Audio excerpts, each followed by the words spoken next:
যুবক যখন সেজদায় যায়, যুবক তো জানে না, ও তো জানে আমার চলায় জমিন কাঁপে, ও তো জানে যে আমার চলায় এলাকা কাঁপে। হায়, ও জানে না ওর সেজদায় যে আরশ কাঁপে, ওটা ও জানে না। যদি জানতো তো এলাকা কাঁপাইতো না, যদি জানতো তো জমিন কাঁপাইতো না, ও সেজদা দিতে থাকতো আর আরশকে কাঁপাইতে থাকতো। যুবকের সেজদায় আরশ কাঁপে, আরশ। যুবক যখন সেজদায় যায়, সেজদায় পড়ে তো আল্লাহ ফেরেশতা, নাইলে এই হাদিস কোনোদিন আসতো না। আল্লাহ ফেরেশতাকে বলে উনজুর ইলা শাব মাযা ইয়াফআল, যুবকের দিকে তাকাতো কি করে আল্লাহ জানেন।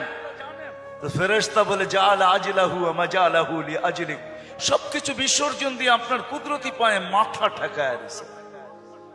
তা আল্লাহ বলে হাদা আবদি হাক্কা, এ আমার পারফেক্ট বান্দা, ইন্নী উবাহি বিহিল মালাইকা, তোমাদের উপরে আমি একে নিয়ে গৌরব করি।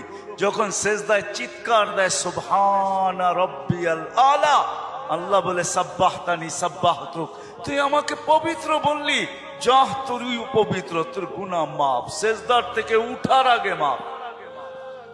আলাইতানি ফাআলাইতুক, মহান বললি, তুইও সৃষ্টির ভিতরে মহান। দুনিয়াওয়ালারা তোকে কি দিবে?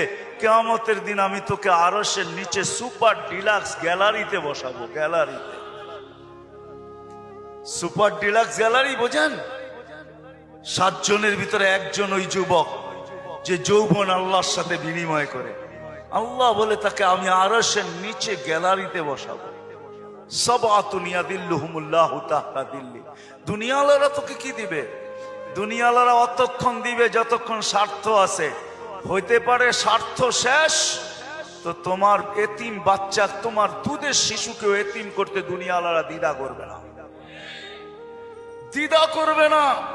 তোমার নববধূকে বিধবা বানাইতে দুনিয়াওয়ালারা দ্বিধা করবে না।